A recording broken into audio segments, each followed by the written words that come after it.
and welcome to a very sunny Blackpool on Saturday, December the 5th. We are currently in Dean Street, and across the road is Ayrton House, number 7 Dean Street, next to Water's Edge. Further down we have the Seagull's Nest Cafe, and we have the magnificent Victorian buildings on the edge there, which are quite notable, I think, in their style, sort of Tudor Victorian style. Brought you here today, just a little memory, a little story. As a child, my family used to come up to Blackpool from the south and stay at Ayrton House, where landlady was a Mrs. Lynch, and we have an aeroplane buzzing over as well, just to distract us slightly. But yeah, it was a great place, and the bay window upstairs in the white was the family room where we used to stay and take pictures from that window of the passing trams and all the illuminations. Of course, this wasn't a car park in those days, this was another hotel. And across the road there we have a fish and chip shop where, as a small child, I was sent to purchase milk from every morning for everyone's tea and coffee. As we go up to the top here, we can see the church and approaching Alfa Romeo. And across the road we can see some lovely sunshine, which we're going to head towards. And as we go across, I'm going to tell you a story, as Max Bygraves used to say. As a child, I used to come here for the half-term holidays in October. Pretty cold, usually the weather wasn't the best, but it was Blackpool, it was fun, and it was our holiday we took every year for the autumn.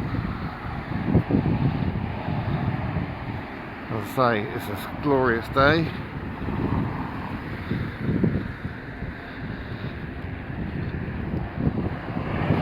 And the road's clear. Rest in peace, David Prowse, Green Cross Code man. Look left, look right. He won't be here with us today. And there we go. The sun is quite bright. Right, again. No trams coming. There's the glorious Pleasure Beach and South Pier. Now, little story. This tram stop wasn't here in those days. It was all different. All this has been built upon, reclaimed from the sea. However, tram stop was roughly about here for South Pier. And back in the late 70s, early 80s, everybody used to wear funny hats in Blackpool. One year it was big foam JR hats. You had the tartan tam o' shanters with the orange hair. We had one year dog's leads with invisible dogs attached. Such as every year was something different. However, you're familiar with the Kiss Me Quick hats? Well, there was also a whole range of hats, and I don't know, about 11, 12 years old, I was rather tall for my age, and I quite fancied the policeman's hat, the flat one, not the helmet, or the tit as some affectionately call it.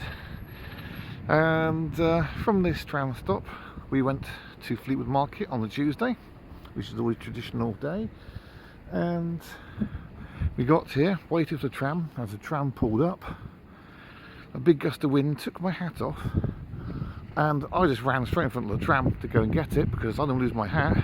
Ran straight onto the road and was nearly hit by a lost in Allegro. My dad held the tram up and was about to give up and just let the tram go on without me because I was running to get my hat with cars blaring their horns at me. Anyway, I retrieved it, got onto the tram, got a good telling off from my parents, and off to Fleetwood Market we went. We went round to Fleetwood Market, we enjoyed ourselves, bought some bits and pieces, And then we waited outside for my mother, who had gone to the toilet, and having sort of not a lot of fashion sense, or you wear what your parents tell you to in those days, I had my school black trousers on, I had my school shoes on, and I had one of those big parka coats on, the ones with a snorkel if you zip them right up. And as I'm waiting outside with my father for mum, a little old lady came up to me and asked me where Woolworths was. Quite bemused, had no idea why. My dad burst out laughing, and it aspired, obviously, my hat.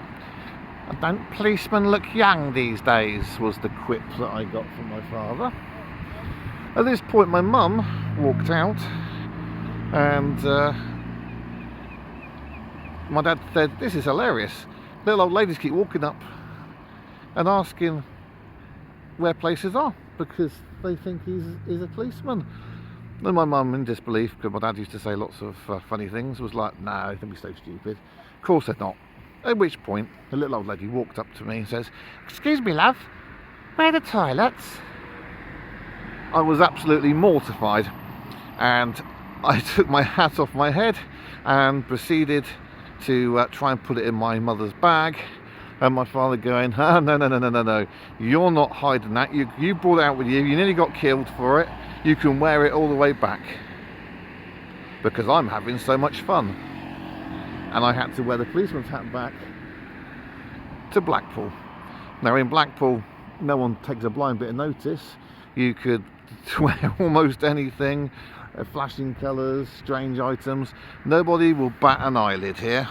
But in Fleetwood, the moral story is it's a little bit different, and they'll take you seriously. So if any of you want to come to Blackpool, have a great time, and buy an amusing hat. What you buy in Blackpool stays in Blackpool is the moral of the story. And with that, I shall let you go with the scene of the pleasure beach. Ta-ra for now. Have fun.